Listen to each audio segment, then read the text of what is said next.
आयुष्मान भव पुत्र।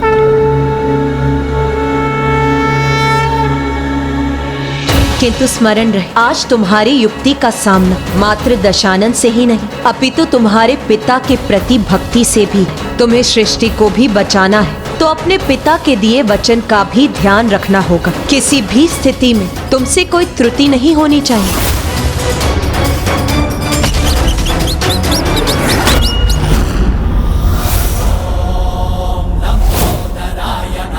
ओम नमः शिवाय। हे माता, हे भूमि देवी, मुझे आपकी सहायता की आवश्यकता है।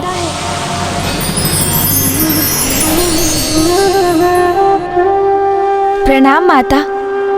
माता, उस दुष्ट असुर राक्षस राज रावण को रोकने के लिए मुझे उनके मार्ग में अनेकों बाधाएं उत्पन्न करनी होंगी माँ। किंतु उसके लिए मैं धरती को कोई क्षति नहीं पहुँचाना चाहता, तो क्यों न आप ही उनके मार्ग में अनेकों बाधाएं उत्पन्न कर दें, जिससे वो प्रभु महादेव को उनके आत्मलिंग स्वरूप में अपने साथ लंका ले जाने में असमर्थ हो जाए। माता, आप प्रथम पूज्य है श्री गणेश जी।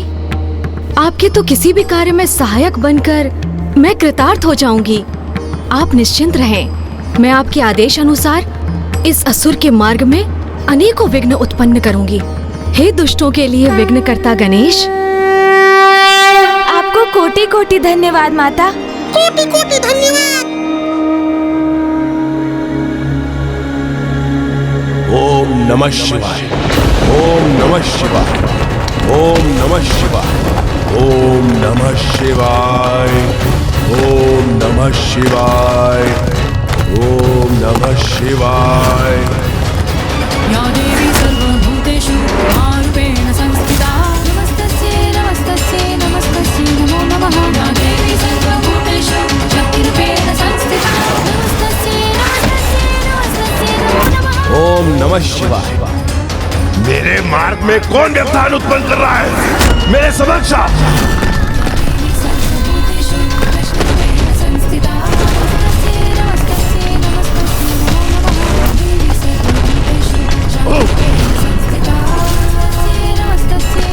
कितना अच्छा होता यदि उनके समक्ष ऊंची प्राचीर समान आकृति उनके मार्ग में बाधा उत्पन्न करती।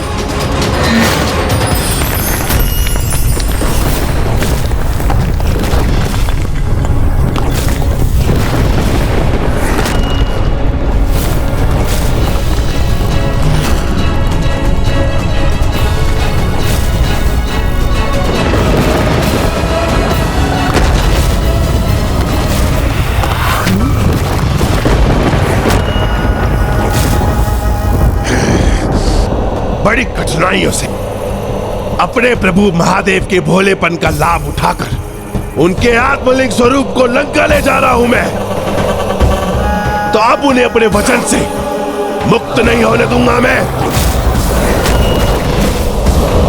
ओम नमः शिवाय।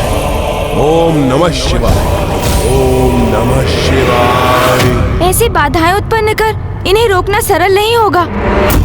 हमें तो कोई ऐसा व्यवधान उत्पन्न करना होगा जिससे ये एक पग भी आगे न बढ़ सके।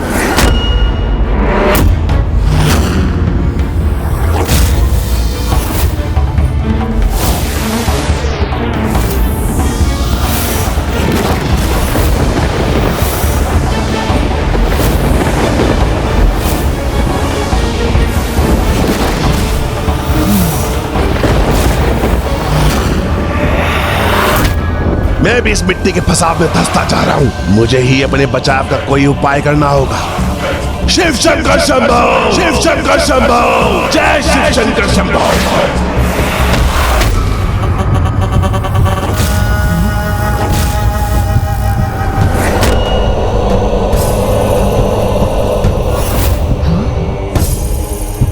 ओम नमः शिवाय। ओम नमः शिवाय।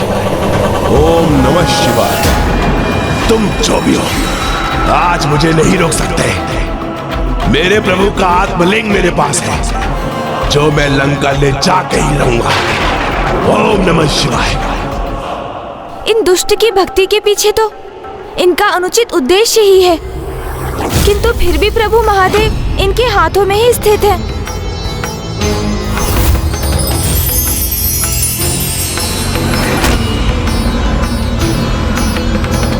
रुक जाइए माता। उनके मार्ग में और बाधाएं मत उत्पन्न कीजिए। वो तो प्रभु के आत्मलिंग स्वरूप को अपने साथ ले जा रहे हैं, इसलिए हम उनके मार्ग में जितनी भी बाधाएं उत्पन्न करें, उन्हें रोकने में तो हम असमर्थ ही रहेंगे ना माता। माता, हमें शक्ति से नहीं, युक्ति से कार्य लेना होगा।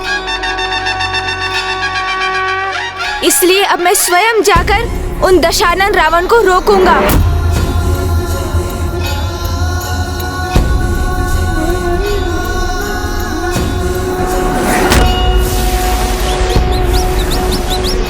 इस सर्वशक्तिशाली रावण को कैसे रोकेंगे गणेश जी? ओम नमः शिवाय। ओम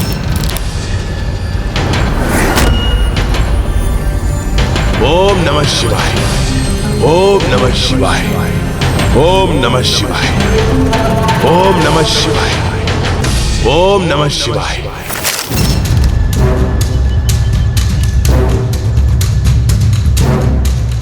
यहां तो कोई भी नहीं, फिर ये ध्वनि कहां से आ रही है? ओम नमः शिवाय। ओम नमः शिवाय। ओम नमः शिवाय। ओम नमः शिवाय। ओम नमः शिवाय। ओम नमः शिवाय। ओम नमः शिवाय। ओम नमः शिवाय। कौन है?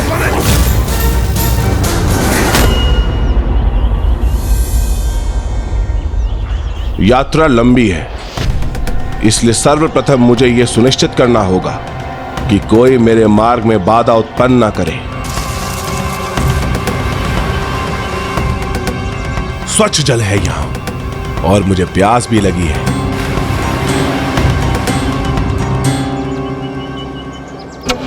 किंतु अभी भूख प्यास कुछ नहीं। सर्वप्रथम मुझे संध्या होने से पूर्व ही लंका पहुंचकर प्रभु के आत्मलिंग की स्थापना सुनिश्चित करना होगा। फिर ही रुकूंगा अथवा विश्राम करूंगा। ओम नमः शिवाय। ओम नमः शिवाय। ओम नमः शिवाय। ओम नमः शिवाय। ओम नमः शिवाय। ओम नमः शिवाय। कोई शत्रु है मेरे पीछे, अवश्य वही है जो मेरे मार्ग में बाधाएं उत्पन्न कर रहा है।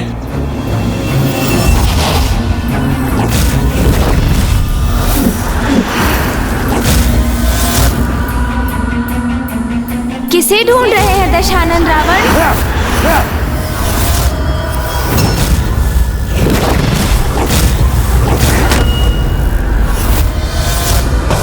तो तुम थे जो मेरे लिए कठिनाई उत्पन्न कर रहे थे।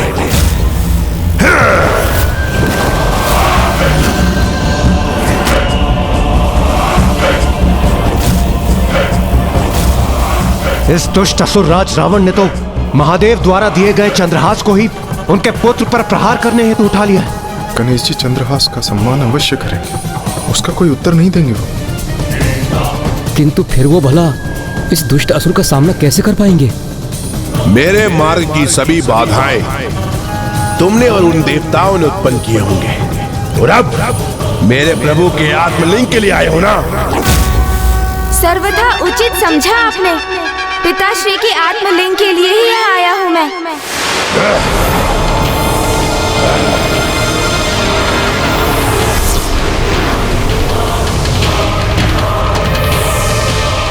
सावधान शिवनंदन, यदि आपने मेरे प्रभु के आत्मलिंग की ओर एक पद भी बढ़ाया तो मैं भूल जाऊंगा कि आप मेरे आराध्य शिवनंदन।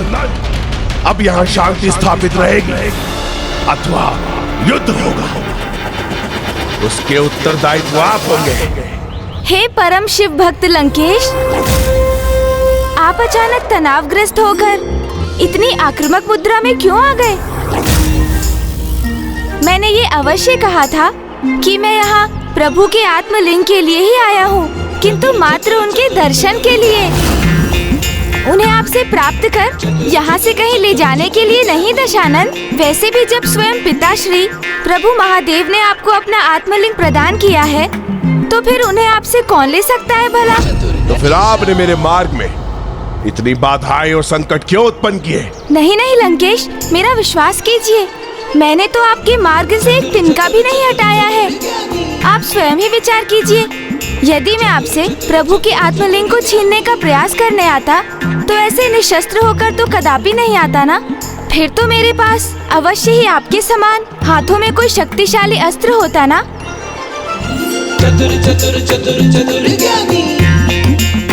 और आप जैसे महाज्ञानी की दृष्टि से ये सत्य भला कैसे छिपा रह सकता है, ये तो आप ज्ञात कर ही चुके होंगे।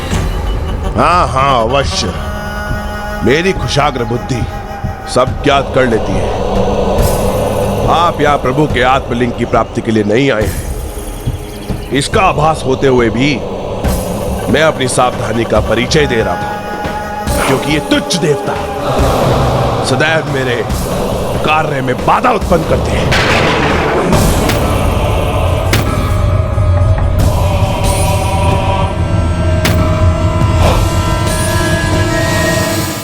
मैं तो बस ये देखना चाह रहा था कि आपका भेषधर कोई देवता तो नहीं है मेरे समक्ष। राक्षस राज लंकेश, आप चारों वेदों और 6 शास्त्रों के प्रकांड विद्वान हैं, 10 महाविद्वानों के समान बुद्धिमान हैं। आपके 10 ज्ञान से परिपूर्ण शीश है। आप तो महाज्ञानी हैं दशानन जी, फिर भी आपको मूर्ख बनाना सरल है। ये क्या कह रहे हैं गणेश जी आप? कदापि नहीं दशानन जी, मैं तो यही कह रहा हूँ कि आपको मूर्ख बनाना कदापि सरल नहीं है। आप तो स्वयं परम ज्ञान सागर ब्रह्मदेव के पौत्र हैं, अर्थात आपके भीतर तो उन ब्रह्मदेव का अंश समाहित है जो त्रिदेवों में से एक है, जो अपने कार्य से कदापि नहीं भटक सकते। फिर भी आपको भटकाना सरल है? कदापि नहीं है लंकाधिपति, संगीत में आपसे निपुण तो कोई नहीं। आप जिस प्रकार अपनी वीणा का वादन करते हैं, उसमें कोई भी आपकी धुन में रम जाए।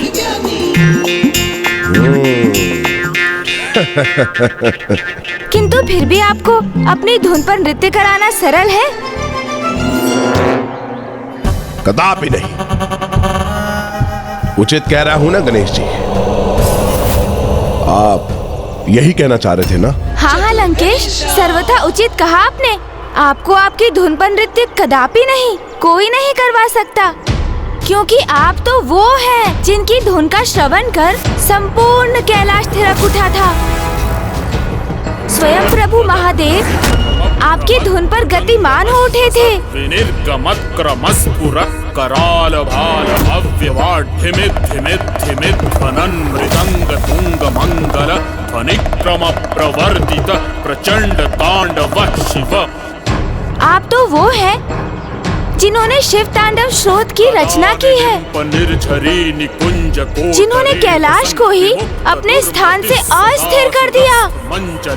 आप जैसे महान कवि, महान योद्धा, महाज्ञानी, महाभक्त भला और कहाँ। इसलिए सत्य तो ये है कि मैं मात्र प्रभु के आत्मलिंग ही नहीं, अपितु आपके दर्शन प्राप्त करने भी यहाँ आया था।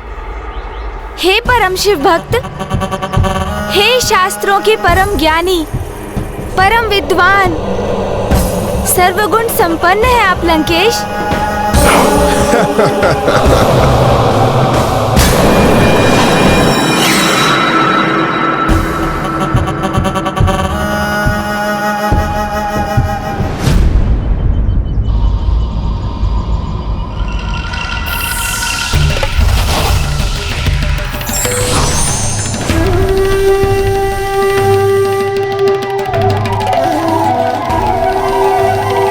अगर आपने मेरे दर्शन कर लिया हो तो मैं आगे बढ़ूं, क्योंकि मेरे पास व्यर्थ समय नहीं है गंवाने के लिए।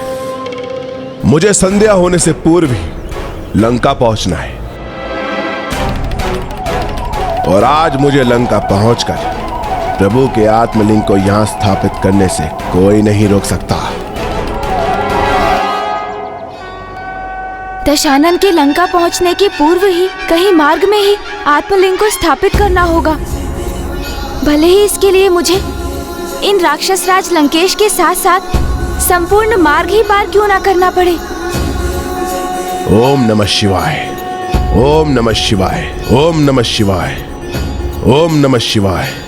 हे ओम परम नमः शिव शिवाय। भक्त लंकेश, मेरा मन अभी भी आपके दर्शन से भरा नहीं। मैं तो अभी आपके व्यक्तित्व की पूर्ण आभा में कुछ और समय आपके दर्शन करना चाहता हूँ। इसलिए यदि आपको आपत्ति ना हो तो आप मुझे कुछ समय अपने साथ चलने की अनुमति दीजिए। उचित है, उचित है, किंतु कुछ ही समय के लिए। वैसे भी किसी महाज्ञानी का साथ प्राप्त करने से कोई न कोई उत्तम सीख मिल ही जाती है।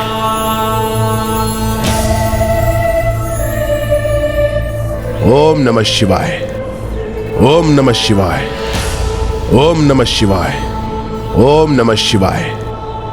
ये तो एकमात्र गणेश जी ही संभव कर सकते हैं। तभी उन्होंने एक महाज्ञानी को भी अपने शब्दों में उलझा लिया। किंतु वरुण देव, गणेश जी राक्षस राज के साथ साथ चल रहे हैं और यदि उसे उनके वास्तविक प्रयोजन का ज्ञान हो गया तो गणेश जी के ऊपर भी संकट छा सकता है और दशानन तो सुरक्षित ही रहेगा, क्योंकि ब्रह्मदेव के वरदान के अनुसार रावण का वध तो किसी नर द्वारा ही निश्चित है, जो श्री विष्णुदेव राम के मनुष्य के रूप में करेंगे। ओम नमः शिवाय, ओम नमः शिवाय, ओम नमः शिवाय। यदि गणेश जी ने मुझसे कोई छल करने का प्रयास किया तो फिर मैं इसकी चिंता नहीं करूंगा कि ये मेरे आराध्य के पुत्र हैं। इन पर घातक प्रहार करूंगा मैं। ओम नमः शिवाय, ओम नमः शिवाय। ये तो पिताश्री महादेव के आत्मलिंग को लेकर अतिरिक्त सतर्कता का परिचय दे रहे हैं। ओम नमः शिवाय। इसलिए मुझे अब शीघ्र किसी ऐसी युक्ति का प्रयोग करना होगा ओम नमः शिवाय, जिससे ये आत्मलिंग को नीचे भूमि पर रख दें ओम नमः शिवाय। और वो लंका नगरी पहुंचने के स्थान पर यहीं भारत भूमि में कहीं स्थित हो जाएं। ये महादेव पुत्र तो अत्यंत चतुर है, मुझे छलने का प्रयास भी कर सकते हैं, इसलिए मुझे अत्यंत सतर्क रहना होगा। ओम नमः शिवाय। क्या हुआ शिवनंदन, ऐसे क्या देख रहे हैं आप? कुछ अनुचित कर रहा हूं क्या मैं? क्या है आपके मन में, बताइए। लंकेश, क्या आपको ऐसा आभास नहीं हो रहा है जैसे आप कुछ भूल रहे हैं?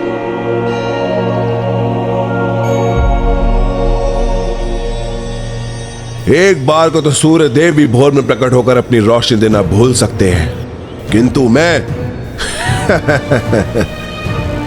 दशानन कुछ नहीं भूलता। यही प्रश्न तो मेरे मन में भी उठा था कि वो परम भक्त, परम ज्ञानी असुरराज लंकेश जो कभी कुछ नहीं भूलते हैं, वो भक्ति से संबंधित इतनी गूढ़ बात कैसे भूल रहे हैं?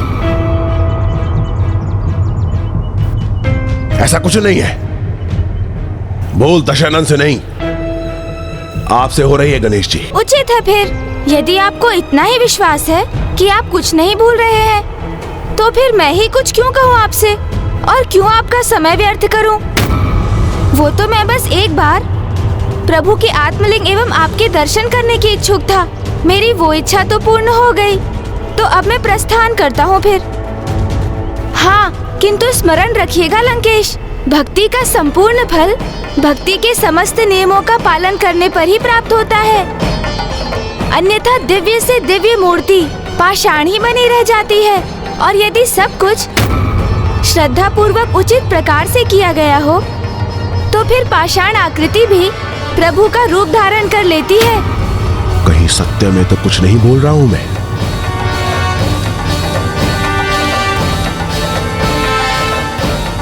ज्ञान के देवता हैं गणेश जी, शिव पुत्र हैं, वो असत्य तो नहीं कहेंगे, तो संभव है कदाचित मैं ही कुछ बोल रहा हूं। शिवनंदन, गणेश जी रुकिए।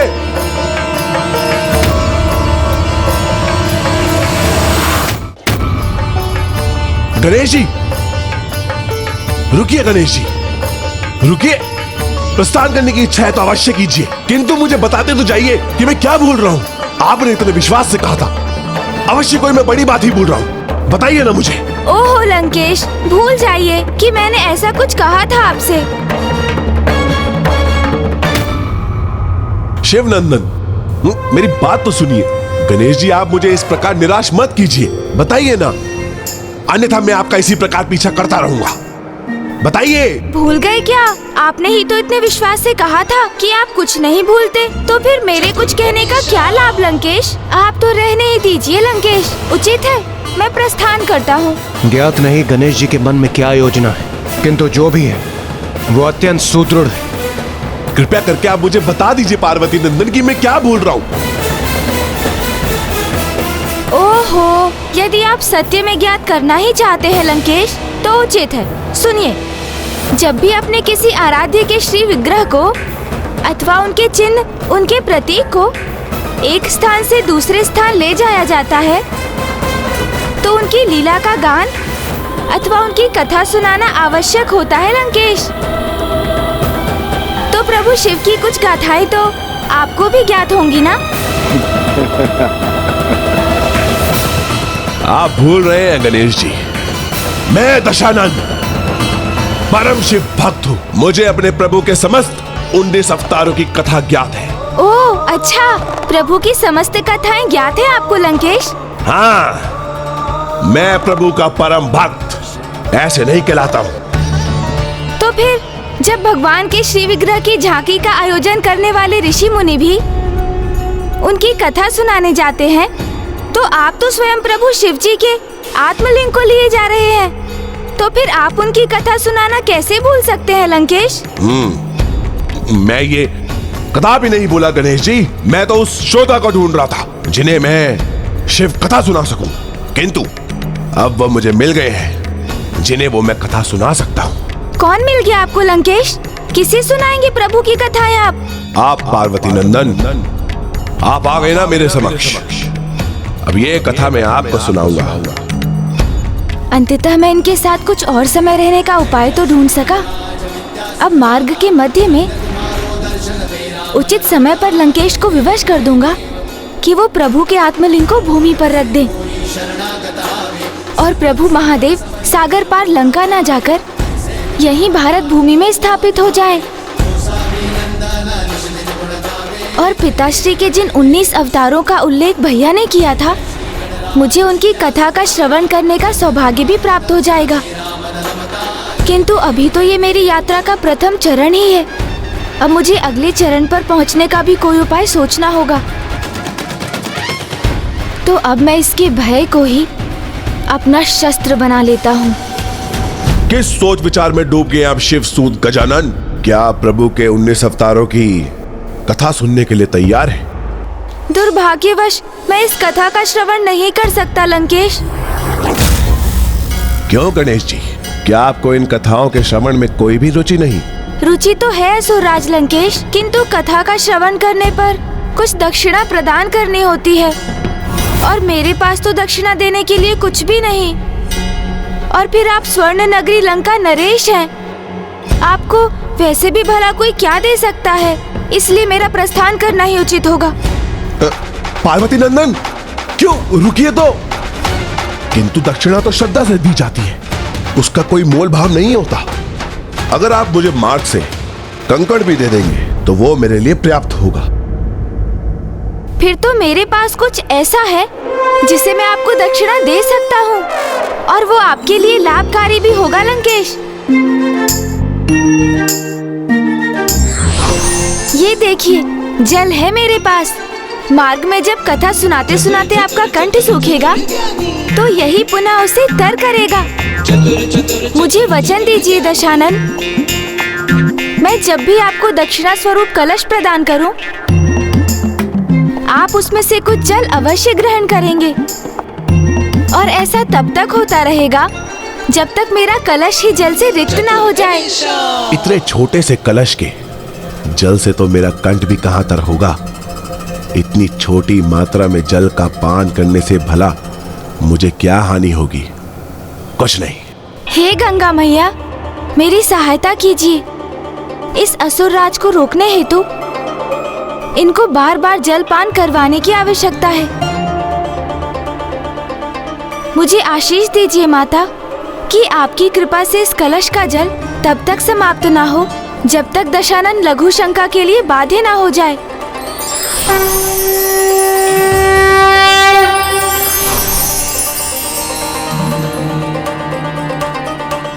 मैं वचन देता हूं, कथा के मध्य जब भी आप मुझे दक्षिणा स्वरूप ये जल देंगे, मैं उसे अस्वीकार नहीं करूंगा। प्रतीत होता है गणेश जी ने एक अत्यंत उत्तम योजना गढ़ी है। जो भी है, मैं तो आशा करता हूं कि गणेश जी अपनी युक्ति से इस चतुर असुर राज रावण को परास्त करने में सफल हो जाएं। अब आप अविलंब शिव कथा आरंभ कीजिए लंकेश, और इस अवधि के लिए यदि आप चाहें तो मैं आत्मलिंग को अपने हाथों में ले सकता हूँ। नहीं, मुझे कोई समस्या नहीं। ये आत्मलिंग मेरे हाथ में ही उचित है। तो लीजिए, थोड़ा जल ग्रहण कर लीजिए ना। शिव कथा आरंभ करने के पूर्व अपने कंठ को तो तर कर लीजिए।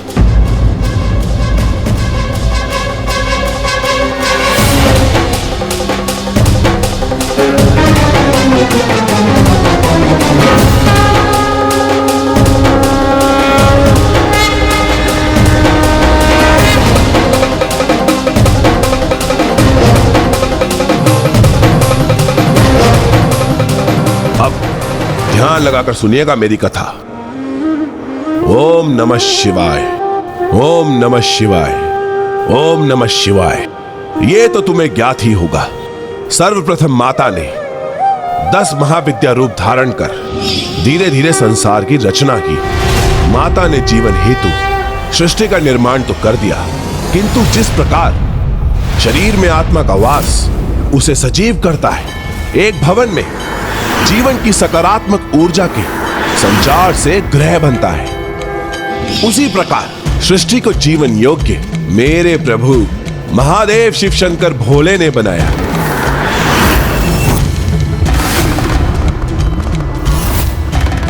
मानव जीवन उद्धार के लिए प्रभु ने 19 अवतार लिए और उनके हर एक अवतार ने मानवता को जीने के लिए एक सिद्धांत दिया, और इन 19 अवतारों से मानवता को 19 सिद्धांत प्राप्त हुए, जिसका पालन कर मनुष्य इहम अर्थात यहां, परम अर्थात यहां के बाद जब उनकी आत्मा का परमात्मा से मिलने हेतु प्रस्थान हो चुका हो, दोनों ही अवस्था में आनंद का अनुभव कर सकता है। और इस सब का आरंभ हुआ प्रभु के प्रथम अवतार पिपलाद से, पिपलाद से, पिपलाद से।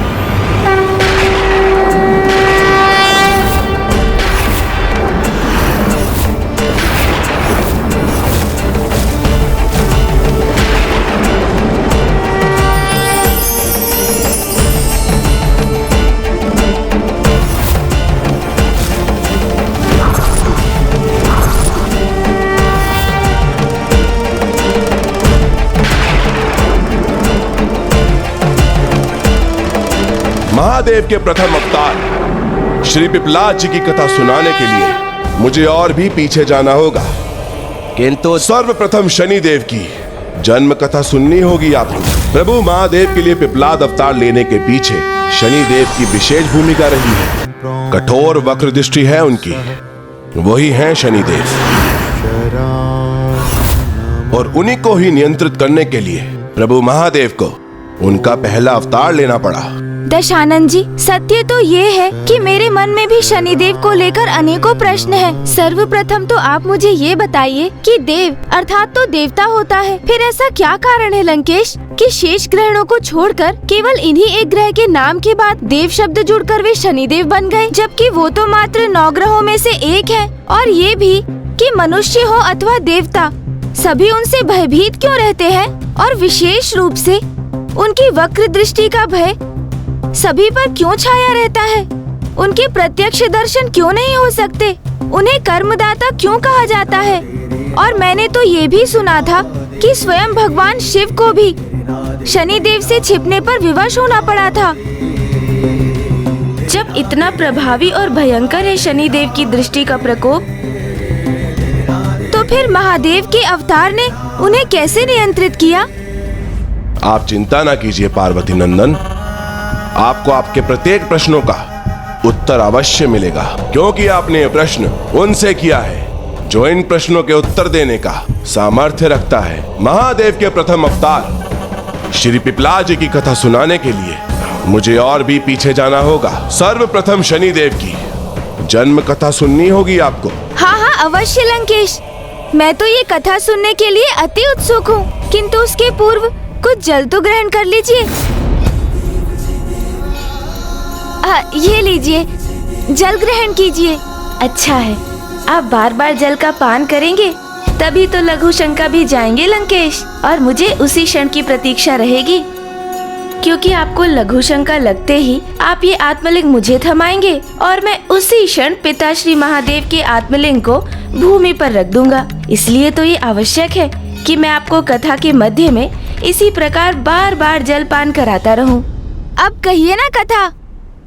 जैसे कि आपको ज्ञात होगा, शनिदेव सूर्य पुत्र है और सूर्य देव का विवाह विश्वकर्मा जी की पुत्री संज्ञा से हुआ था।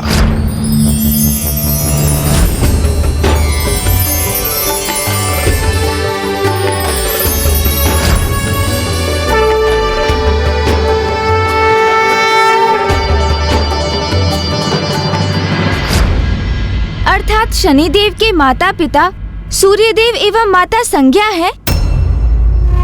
नहीं, देवी संज्ञा शनिदेव की माता नहीं थी। तो फिर कौन है उनकी माता?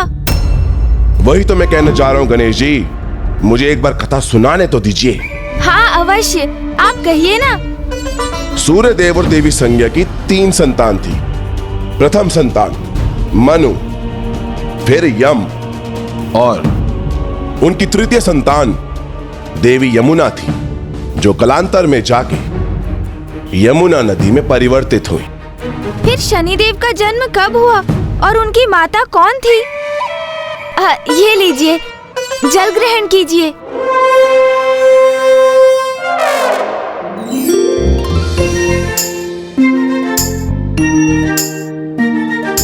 थोड़ा और ग्रहण कीजिए।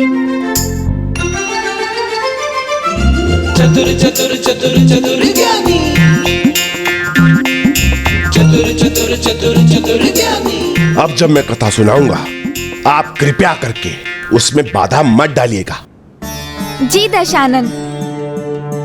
सूर्यदेव और देवी संज्ञा के बीच में अत्यधिक प्रेम था, किंतु सूर्यदेव का तेज दिन प्रतिदिन बढ़ता ही जा रहा था। तो देवी संज्ञा उनके तेज की तीव्रता को सहने में असमर्थ होने लगी। प्रिय,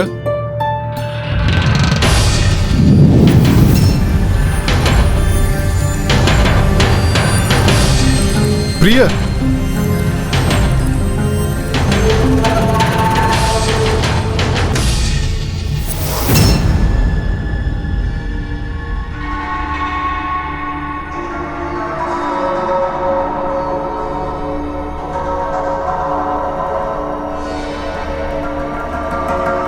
कितने दुर्भाग्य की बात है कि मेरी पत्नी ही मुझसे अपना श्रृंगार छुपा रही है। नहीं स्वामी, मैं स्वयं को आपसे छिपाने का प्रयास नहीं कर रही थी। मुझसे तो बस आपका तेज सहन नहीं हो रहा है। अर्थात अब मैं अपनी पत्नी, अपनी जीवन संगनी के लिए असहनीय हो गया। तो क्या लाभ हमारे साथ निवास करने का? आप मुझे छोड़कर कहीं भी जाने के लिए स्वतंत्र हैं देवी। स्वामी, स्वामी, स्वामी, मेरी किसी बात को अन्यथा ना ले। बस, मुझे कुछ और नहीं सुनना। स्वामी,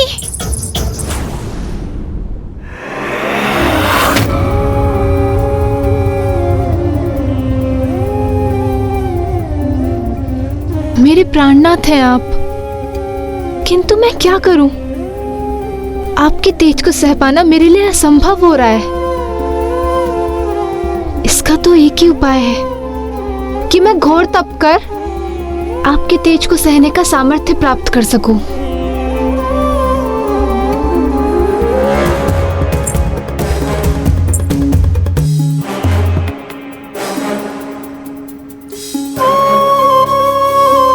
किंतु अभी मैं आपको छोड़ के गई तो आप इसका कोई अन्य अनर्थ ना निकाल लें और इससे हमारे मध्य में दूरी और ना बढ़ जाए। आपको और आपकी संतानों को ऐसे एकाकी छोड़कर मैं तो क्या, मेरी परछाई भी नहीं जाएगी। किंतु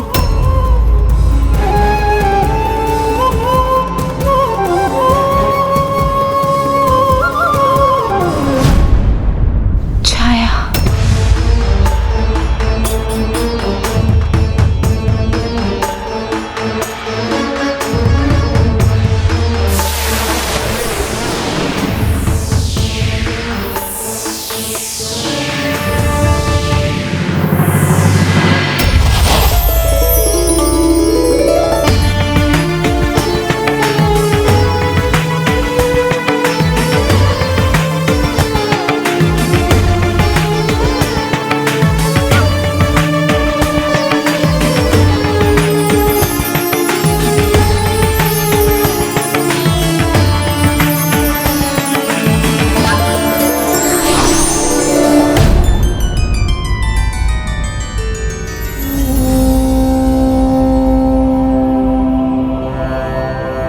देवी, मैं सूर्यदेव की पत्नी संज्ञा हूँ और आप मेरी छाया हैं। मुझसे पृथक ना आपका कोई अस्तित्व था, ना कोई पहचान, किंतु अब मैंने आपको अपनी प्रतिछाया से रचा है, तो आपको मेरे प्रत्येक आदेश का पालन करना होगा। अवश्य देवी संज्ञा, आपकी छाया होने के नाते आपके प्रत्येक आदेश का पालन करना मेरा धर्म है। कहिए, आपका क्या आदेश है? मैं अपने स्वामी का तेज सह पाने में असमर्थ हूँ और स्वयं को उनके योग्य बनाने के लिए मैं तप करने जाना चाहती हूँ, किंतु मैं ये भी चाहती हूँ कि मेरी अनुपस्थिति का भान किसी को ना हो, स्वामी को भी नहीं। इसलिए मेरे यहाँ लौटने तक आपको देवी संज्ञा बनकर यहाँ पे रहना होगा। आप मेरी छाया से उत्पन्न हुई हैं, इसलिए आप पर स्वामी के तेज का कोई प्रभाव नहीं पड़ेगा। आपको मेरे पति और संतानों के प्रति मेरे सभी दायित्व निभाने होंगे। ये आप क्या कह रही हैं देवी संज्ञा? मेरे पति सूर्यदेव के साथ आपको गृहस्थ जीवन का निर्वाह करना होगा, समस्त संसारिक सुख देने होंगे आपको उन्हें, यही मेरी आज्ञा है।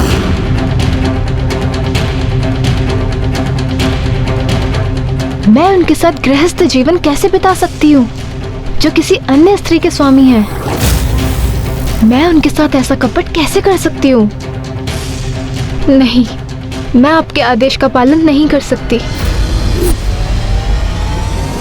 ये कैसी विडंबना है, कैसी विचित्र दुविधा में डाल दिया माता संज्ञा ने माता छाया को। कोई स्त्री किसी अन्य स्त्री के पति के साथ कैसे दाम्पत्य जीवन बिता सकती है? क्योंकि वो ऐसा करने में विवश जो थी। आपका ये रूप, रंग, आकार सब मेरा दिया हुआ है, इसलिए आप मेरे आदेश को नकार नहीं सकती। मेरा ये तप करना अति आवश्यक है और इस अंतराल में आपका यहाँ रहकर मेरे परिवार की देखरेख करना अनिवार्य है। और जब मैं यहाँ लौटूं, तो आपको मुझ में पुनः समाहित होना होगा और आपको मुझे एक और वचन देना होगा कि हमारे इस संवाद की सूचना किसी को नहीं होनी चाहिए और किसी को ये ज्ञात नहीं होना चाहिए कि आप देवी संज्ञा नहीं, देवी छाया है।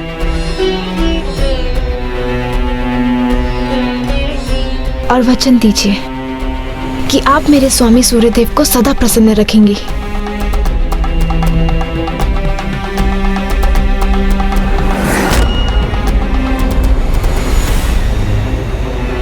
मैं आपको वचन देती हूँ, मैं आपको वचन देती हूँ।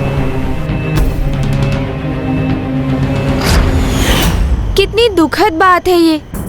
माता छाया को माता संज्ञा के आदेश का पालन करना पड़ा। हाँ, क्योंकि देवी छाया के लिए ये इतना सरल नहीं था। किसी के आदेश पर उसके पति को अपना पति मान लेना, किंतु देवी छाया को यही असंभव कार्य संभव कर दिखाना था।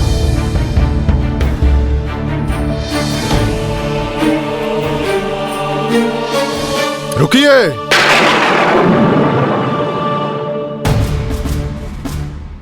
मैं इस प्रकार विचलित होकर सूर्यदेव के समक्ष आई तो कदाचित वो ज्ञात कर लेंगे कि मैं देवी संज्ञा नहीं, किंतु मैं इन्हें सत्य का ज्ञात होने नहीं दे सकती। ये वचन दिया है मैंने देवी संज्ञा को।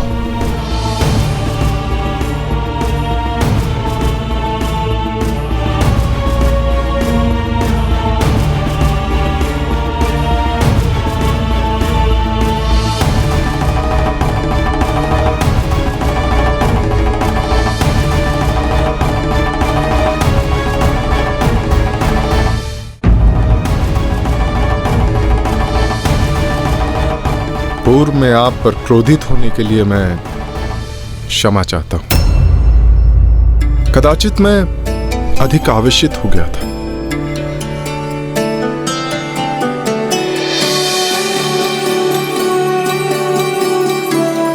मैं तो आपसे अत्यधिक प्रेम करता हूं और क्षमा चाहता हूं कि मेरा तेज आपके लिए असहनीय हो जाता है।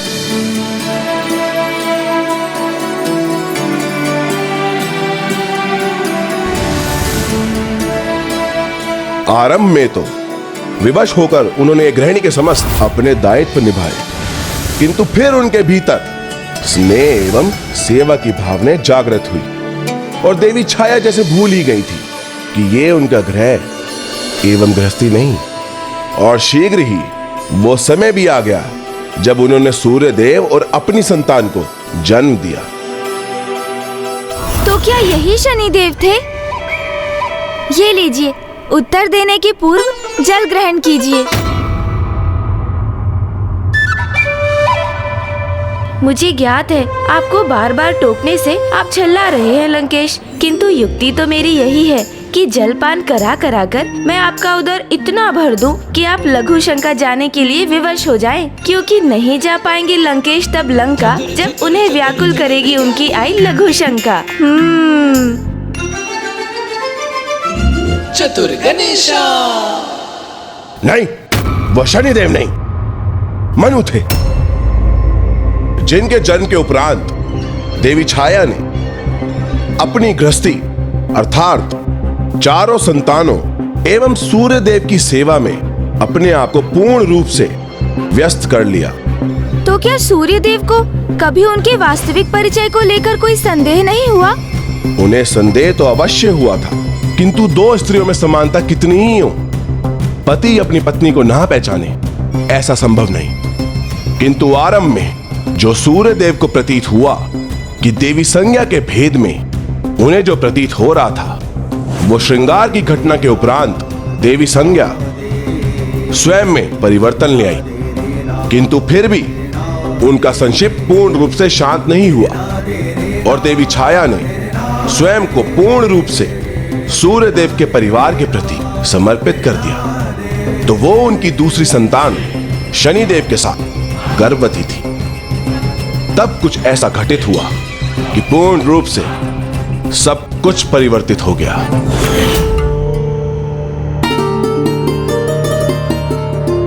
प्रिय,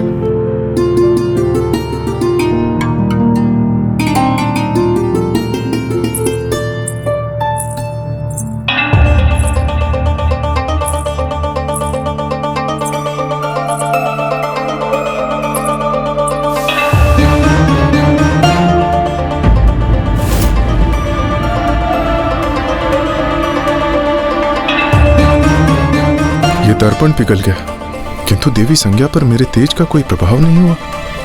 यह कैसे संभव? क्या रहस्य है इसके पीछे?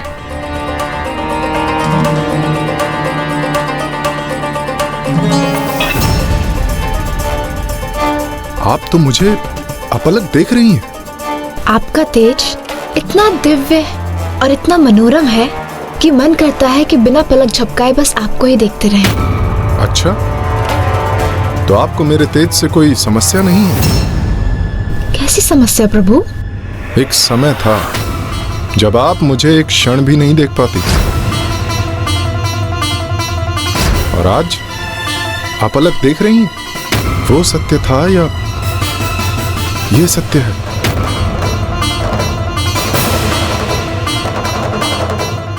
कभी कभी मुझे प्रतीत होता है जैसे तब मैं आपसे परिचित नहीं था, फिर प्रतीत होता है कि अब मैं अपनी पत्नी को नहीं जानता।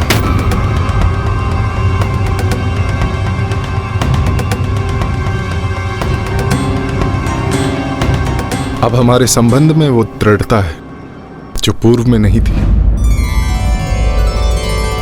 हम दोनों, हमारा परिवार आनंदित है, किंतु फिर भी एक दीर्घ समय से मुझे किसी कमी का आभास हो रहा है।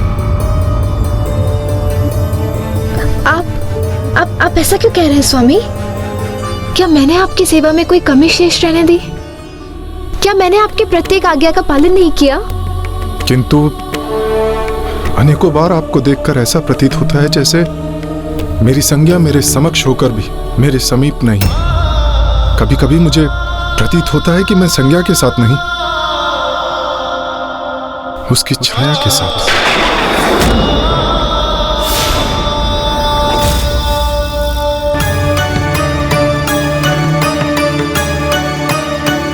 आप शांत क्यों हैं? कुछ कहती क्यों नहीं?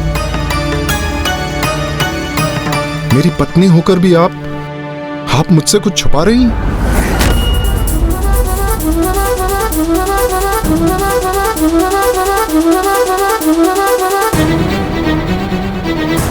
आपका इस प्रकार मौन रहना मेरे मन में अनेकों संशय उत्पन्न कर रहा है कि आप मेरी पत्नी हैं भी या नहीं।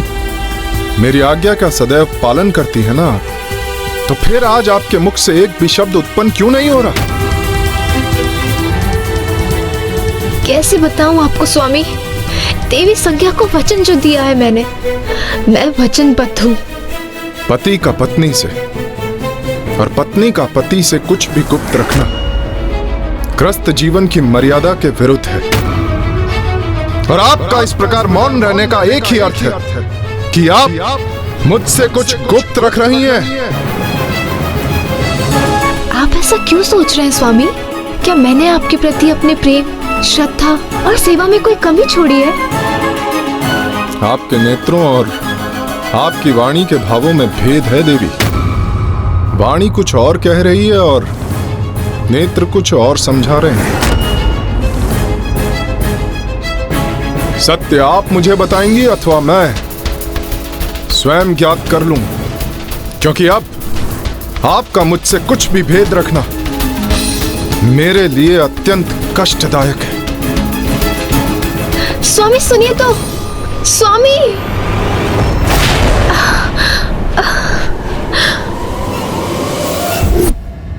माता छाया कितनी लाचार थी। वो सत्य को उजागर भी नहीं कर सकती और फिर उसे गुप्त भी नहीं रख सकती थी।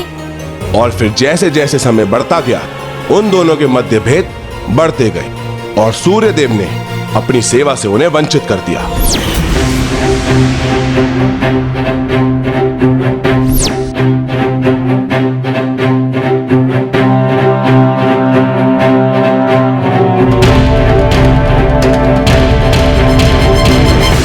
जैसे जैसे सूर्य देव देवी छाया से दूर होने लगे, वैसे वैसे उनके गर्भ में पल रहे शिशु के क्रोध में वृद्धि होने लगी। अर्थात वहाँ जो भी घटित हो रहा था, गर्भ के भीतर शिशु रूप में शनिदेव उस संपूर्ण घटनाक्रम के साक्षी थे। फिर क्या हुआ लंकेश जी? सूर्य देव के व्यवहार में आते परिवर्तन और उनकी पीड़ा में वृद्धि से देवी छाया को कष्ट होने लगा और देवी छाया ने वो निर्णय लिया जो कदाचित उन्हें नहीं लेना चाहिए था।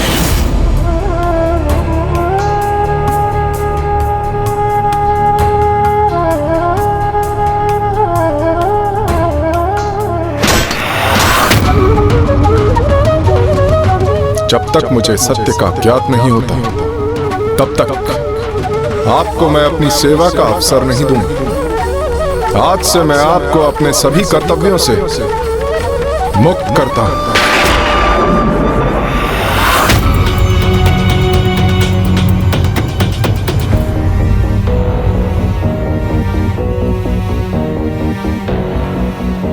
बस अब बहुत हुआ। जब स्वामी ही मुझसे प्रसन्न नहीं है, तो मेरे यहाँ रुके रहने का कोई औचित्य ही नहीं है। स्वामी की इच्छा के बिना तो मैं वो कर्तव्य भी नहीं निभा सकती जो देवी संज्ञा ने मुझे सौंपे थे। यहाँ जो भी घटित हो रहा है के बारे में मुझे देवी संज्ञा को सूचित करना चाहिए। तो क्या माता छाया का माता संज्ञा के पास जाने से स्थिति अनुकूल हो गई, या फिर उनके लिए स्थिति और भी अधिक विकट प्रतिकूल हो गई?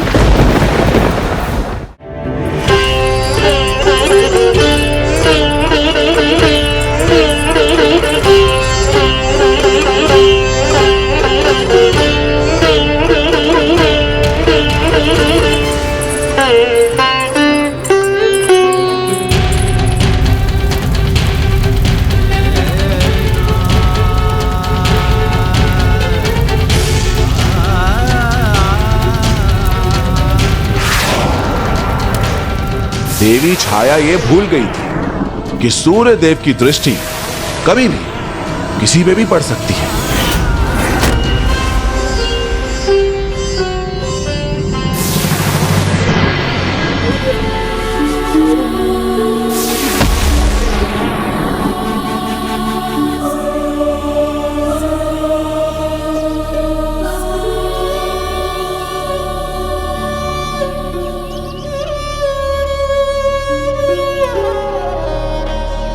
हे देवी, मैं बहुत बड़ी दुविधा में हूँ, मेरी सहायता कीजिए।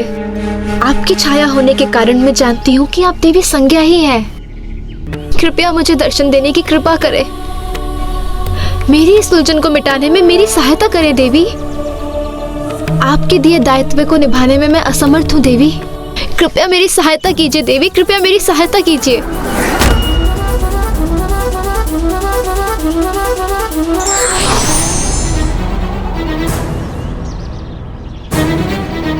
देवी संज्ञा। प्रिय,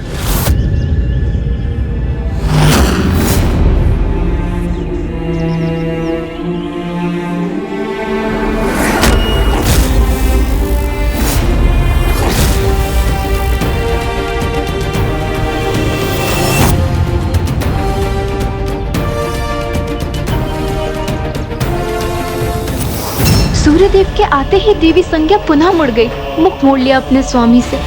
अर्थात अब सूर्यदेव को ज्ञात हो चुका है कि उनके तेज के समक्ष जो खड़ी रह सकती है वो केवल मैं हूँ, इसलिए अब वो मुझे ही स्वीकार करेंगे, देवी संज्ञा को नहीं। पुनः देवी संज्ञा को समक्ष पाकर सूर्यदेव उन्हीं की ओर बढ़ने लगे। स्वामी मेरे प्रति इतना कठोर क्यों हो गए? मुझ पर तनिक भी ध्यान नहीं है उनका।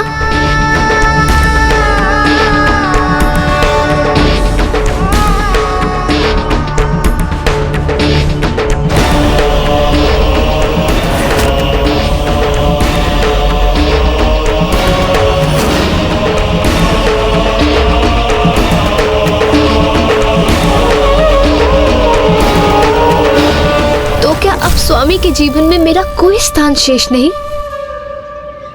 आप मुझसे इतनी दूर क्यों चली आई? आपका मेरे निकट न होने का आभास मुझे अनेकों बार हुआ, क्योंकि मुझे यह प्रतीत होने लगा था कि जो मेरे साथ है वो सत्य नहीं, मात्र एक छलावा है। मैं मात्र एक छलावा हूँ स्वामी के लिए? किंतु स्वामी आपको ये आभास कैसे हुआ कि आपके साथ जो है वो मैं नहीं? देवी छाया तो सर्वथा मेरे ही समान है। मेरे जीवन का अभिन्न अंग है आप, मेरी जीवन संगनी है। आपके साथ से मुझे पूर्णता प्राप्त होती है, तो आपका मेरे साथ ना होने का आभास मुझे कैसे नहीं होता? और वैसे भी इस अवधि में जो मेरे साथ थी वो कभी भी आपके समान मुझे प्रतीत नहीं हुई। स्वामी ने मुझे पल भर में ही स्वयं के जीवन से विलग कर दिया।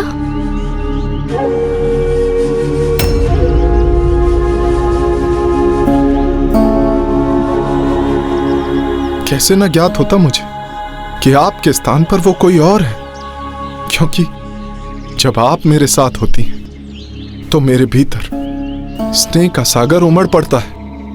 और वो आपकी छाया, वो तो उस स्नेह सागर की कुछ बूंदों के समान ही थी। तो क्या स्वामी के लिए मेरे स्नेह का इतना ही मान है? आपका स्पर्श तो मुझे आनंदित कर देता है, किंतु देवी छाया के स्पर्श से मुझे तनिक भी आनंद का आभास नहीं होता था। स्वामी के लिए क्या इतना निरर्थक था मेरा स्पर्श? आपको अंक लगाकर मेरा तन मन शांत हो जाता है, किंतु देवी छाया को अंक लगाकर अधूरापन जैसे मेरे हृदय को चुभता था। मेरे साथ बिताए इतने वर्ष स्वामी को अधूरेपन का ही आभास होता रहा। जो सत्य उसका स्थान कोई मिथ्या प्रतिरूप कदापि नहीं ले सकता देवी संज्ञा। आपके समक्ष आपकी छाया का कोई अस्तित्व नहीं है मेरे लिए। स्वामी के लिए मेरा कोई अस्तित्व ही नहीं। कैसी अभागिनी हूं मैं।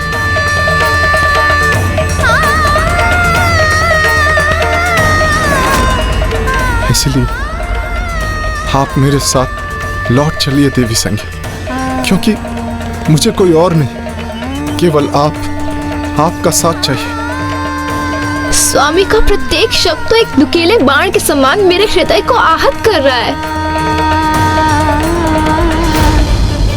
स्वामी, मेरे प्रति आपके अपार स्नेह का भान है मुझे, और मैं भी आपसे उतना ही प्रेम करती हूँ, किंतु आपका तीव्र तेज मुझे विचलित करता है। मुझे क्षमा कीजिए, मैं अभी आपके साथ लौटने में असमर्थ हूँ। कदाचित अब स्वामी को ज्ञात होगा उनके जीवन में क्या महत्व है मेरा, कितना अपार प्रेम दिया है मैंने उन्हें, कैसे अटूट श्रद्धा, समर्पण और निष्ठा से उनके प्रति अपने सभी कर्तव्यों का निर्वाह किया है मैंने, कैसे बिना कुछ कहे इतने वर्षों तक उनके तेज को भी सहा है। हाँ स्वामी, आपका अनंत तेज नहीं सहा जाता इस अभागिन से।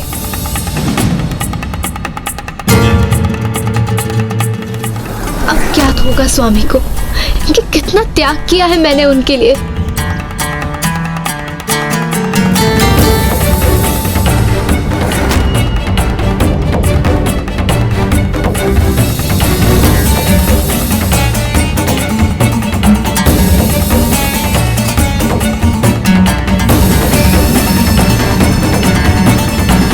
फिर क्या हुआ?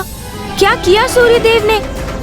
और अब जो हुआ वो देवी छाया के लिए और भी दुर्भाग्यपूर्ण था, किंतु ये दुर्भाग्य कारण बना उन शनिदेव के जन्म और प्रभु पिपलाद के इस प्रसंग से जुड़ने का, जो अब शीघ्र ही सबके समक्ष आने वाला था।